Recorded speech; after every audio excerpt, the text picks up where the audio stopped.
Selamat sore para netizen dimanapun kita berada, salam inspirasi bagi kita semua. Ini yang kita yang kita kritik oleh Rocky Gerung, yaitu adalah Gibran Raka Buming Raka.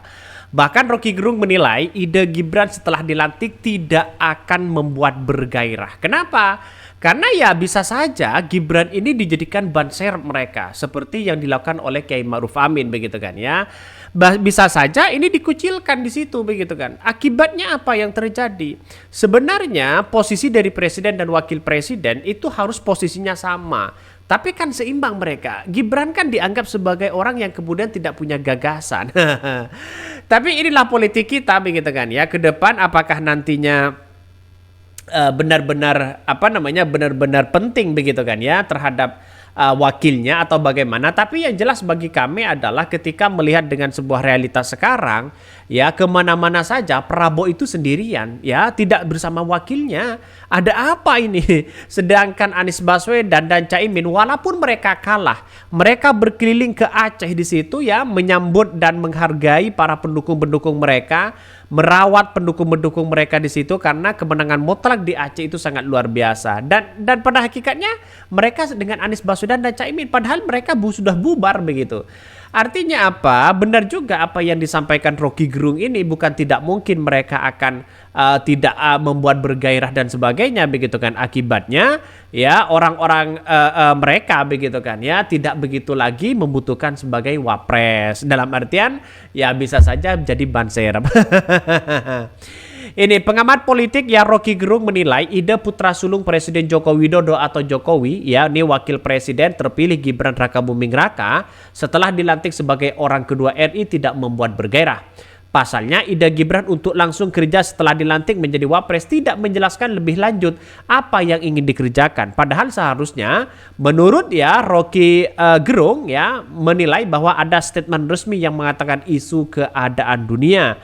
Jadi kita lihat saja begitu kan, apa yang mau dibanggakan. Nah kira-kira seperti itulah ya, apa yang disampaikan oleh Rocky Gerung ini begitu kan. Apa yang mau dibanggakan oleh seorang seorang Gibran begitu kan.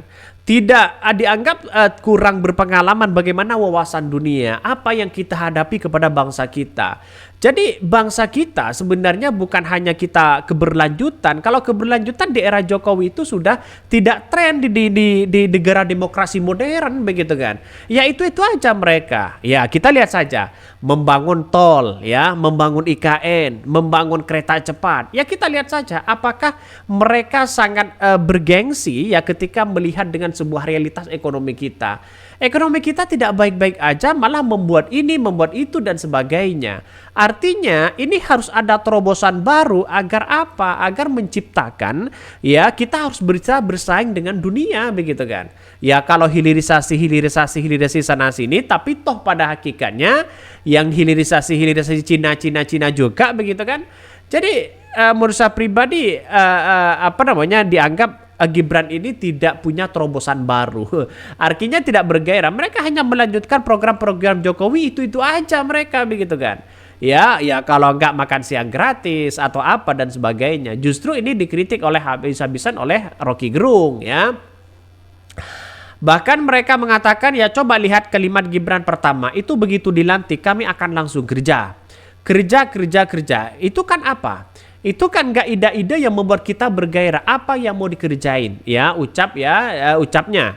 Bahkan kan mestinya ada semacam official statement dari Gibran yang adalah pasangan Presiden Prabowo ya tentang keadaan dunia misalnya, itu rise atau supaya jadi panduan untuk menghitung kemampuan Indonesia bertanding ya, memperoleh legitimasi supaya investor asing bisa masuk ke Indonesia. Kan mestinya begitu kata Rocky Gerung. Ya mereka kan menganggap hilirisasi terus begitu kan. Ya buat apa dan sebagainya begitu kan. Memang hilirisasi itu penting, tapi kan di era hari ini kita lihat saja begitu kan ya.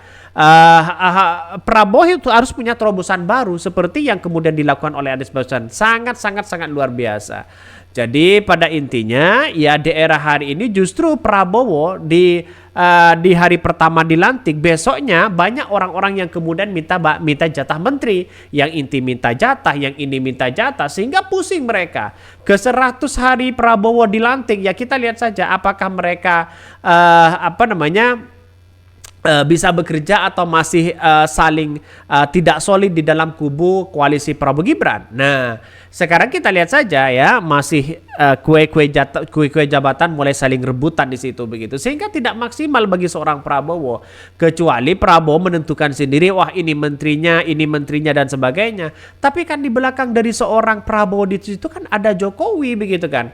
Bagaimana ya bisikan-bisikan Jokowi kepada Prabowo itu juga menguntungkan kepada Gibran.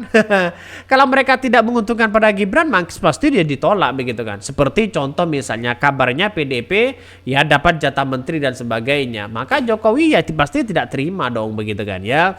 Kalau mereka menjadi menteri, wah bisa saja wakilnya ya itu aja mereka begitu kan. Artinya menjadi ancaman ya.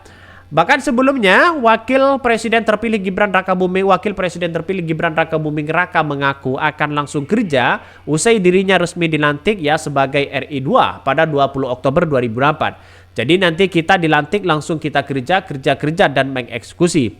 Gibran mengaku proses transisi dari pemerintahan Presiden Jokowi dan Presiden Wakil Kiai Ma'ruf Amin akan berlangsung mulus karena sekarang kedua belah pihak ya saling beradaptasi. Proses ya transisi yang intinya ya di sini kita sudah menyepakati meminimalkan learning proses dan proses adaptasi, kata Gibran.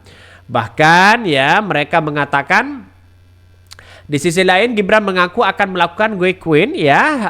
Adapun quick win adalah langkah inisiatif yang sudah cepat dan capai dan waktu setahun untuk mengawali pelaksanaan ya suatu program dalam reformasi birokrasi, terutama berkaitan dengan pemberantasan korupsi. Ya kita lihat saja begitu kan. Kalau mereka langsung kerja lalu ingin memberantas korupsi, saya kira agak jauh. Ya kita lihat saja korupsi yang ada di Indonesia itu semakin merajalela di situ begitu kan. Ya sangat luar biasa.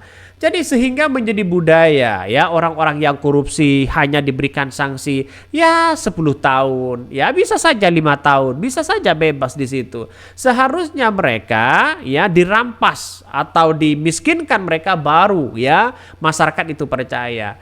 Maka nanti di tahun 2029 banyak orang tidak akan begitu percaya lagi bahwa demokrasi ya pemilu dan sebagainya toh pada hakikatnya yang menang itu aja. Orang akan beranggapan seperti itu begitu kan. Sehingga ya kita lihat saja nanti apakah Gibran ini akan mampu begitu atau hanya jadi ban serep. Bahkan disinggung ya sosok calon penghuni kabinet ya 2024-2029 Gibran menyerahkan hal itu kepada Presiden terpilih Prabowo Subianto. Hal itu ya nanti keputusan dari Presiden terpilih soal menteri itu dibahas nanti saja katanya begitu kan ya. Ini kan seharusnya juga memikirkan menteri salah satunya begitu kan. Siapa yang kemudian akan dijadikan menteri dan siapa yang akan kemudian jadi wakil menteri. Saya kira partai yang kemudian ecek-ecek ya, partai kecil begitu saya kira akan menjadi wakil di situ, tidak sampai kepada menteri ya. Kalau menjadi menteri ya itu sungguh luar biasa. Mungkin itu yang kami sampaikan ya, tonton terus channel Hodari Podcast Rakyat ini karena ada berita-berita menarik dan viral setiap harinya. Salam para netizen, salam inspirasi bagi kita semua. Jangan lupa di subscribe di YouTube Hodari Podcast Rakyat ini.